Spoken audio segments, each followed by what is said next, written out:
问题上，中国政府和中国人民最有发言权，不容任何国家和外部势力干预。面对恐怖主义和极端主义的严峻威胁，新疆维吾尔自治区依法采取包括设立教培中心在内的一系列反恐和去极端化的措施，扭转了新疆安全形势。新疆已经2年多没有发生暴恐事件，社会稳定，民族团结，百姓安居乐业，各族群众的幸福感、获得感、安全感大幅提升。衷心拥护政府的政策举措。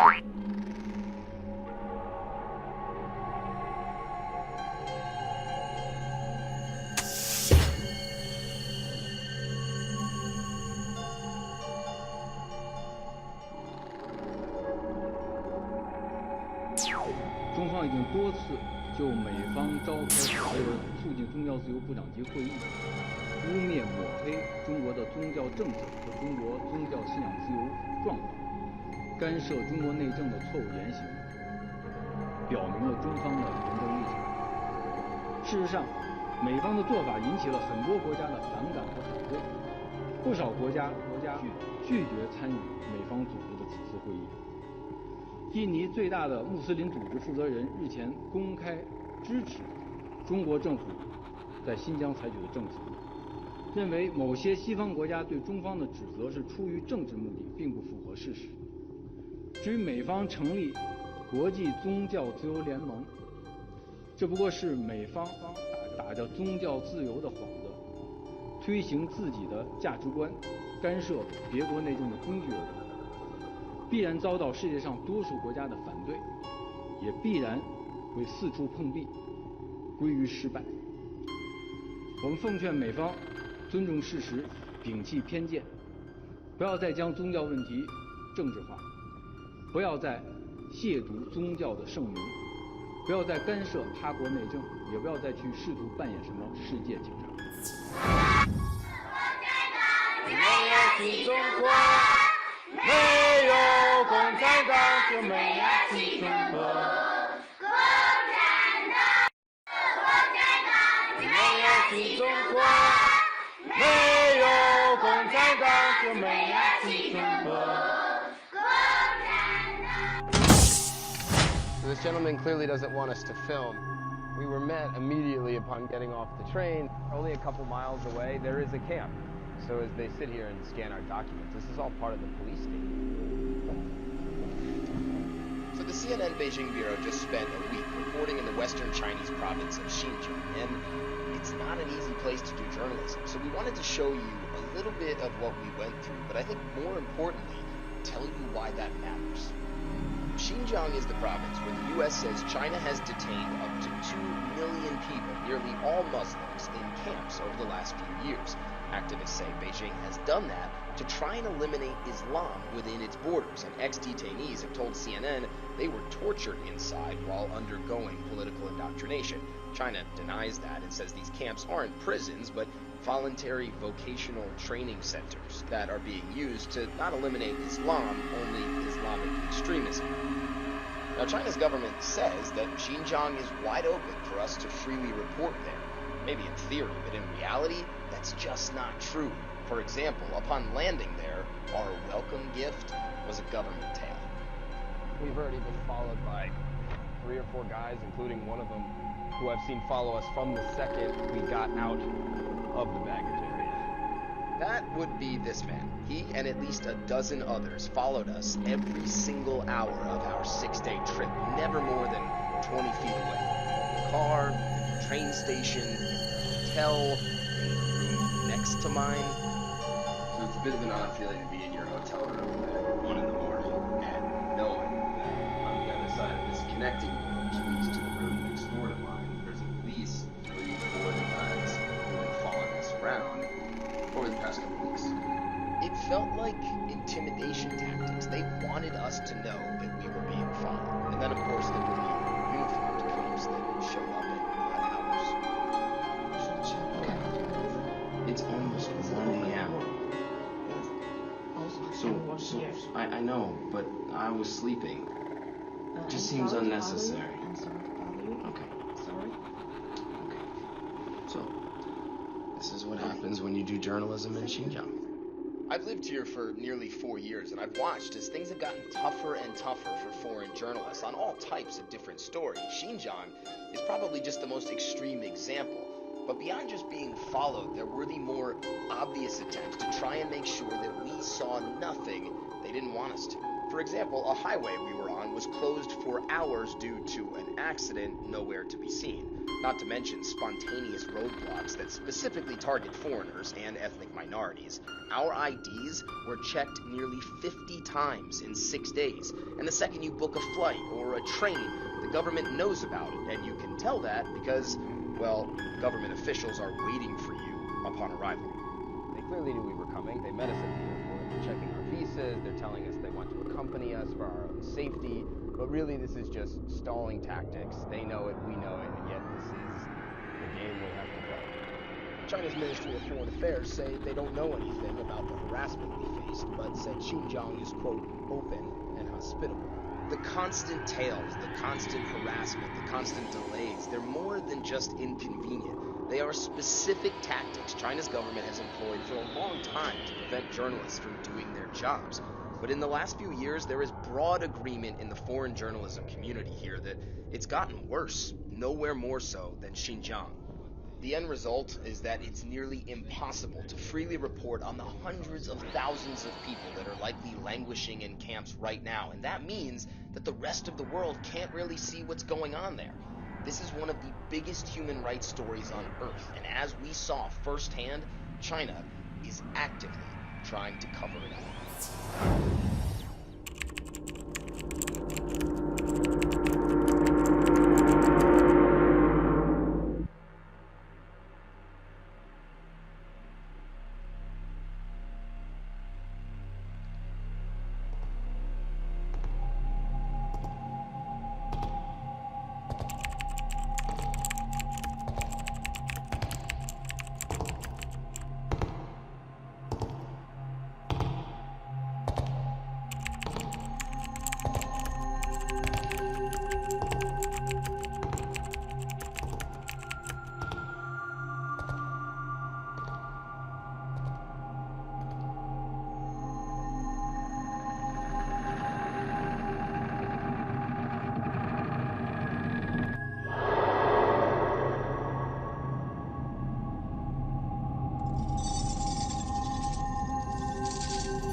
this. It's like a city. The dad's in there. 这个不要拍，这个不要拍，好不好？小伙子。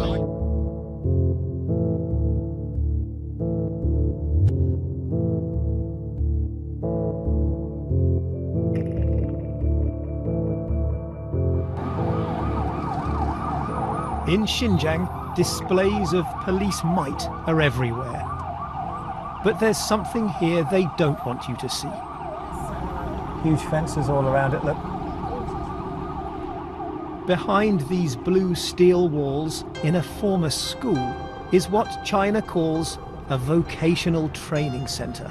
But it looks more like a prison. Nearby, relatives queue up to visit. From above, the grim details can be picked out. Last year, the school had a football pitch. Today, it's covered with what look like accommodation blocks. Watchtowers are visible. On a corner, just outside the camp fence, we stop to speak to a family. What are you guys doing here? Some officials try to stop us filming, but another intervenes. Let them speak, she says. I ask who they're visiting. My dad, he replies. The dad's in there. 这个不要拍，这个不要拍，好不好？小伙子。Why can't we ask some questions? Xinjiang's main Muslim minority are known as the Uyghurs. We find many of their homes locked and deserted. Sinister official notices on the doors say the missing are being looked after. One credible estimate suggests up to 1 million people may now be detained. But the BBC has seen new, detailed satellite analysis of dozens of suspected camps across Xinjiang. Few of them look much like schools. This giant compound is surrounded by a high wall with 16 watchtowers. We try to approach the site by car. Look at this. Only to discover that it's being expanded on a massive scale. It's like a city. Then the police block our way. If this really is all about education, then why the effort to stop us getting close? Impressive thing is that The satellite analysts show us a more recent image. It's clear how much the site has grown. everything double. Double, even more than double. But the team is able to show that this one camp is part of something much bigger by identifying many other similar secure facilities right across Xinjiang. All this is new. Plotting their growth over time shows just how fast they're being built. Satellites see beyond what the human eye can see. As the years pass, we have detected that the number of infrastructures being built increases, and most significantly in the past 2 years. And prison design experts tell us this could now be one of the biggest detention facilities in the world, holding 11,000 inmates at the very least. China denies it is detaining Muslims in Xinjiang. In response to the allegations, state TV has been showing classrooms of supposedly grateful adults willingly undergoing re-education. Without this, I might have followed religious extremists, this woman says. From a vegetable field to another one of China's new schools in less than 6 months, complete with watchtowers. We try to film one of them. But once again, while trying to get to the truth, we're asked to leave.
抖音。抖音。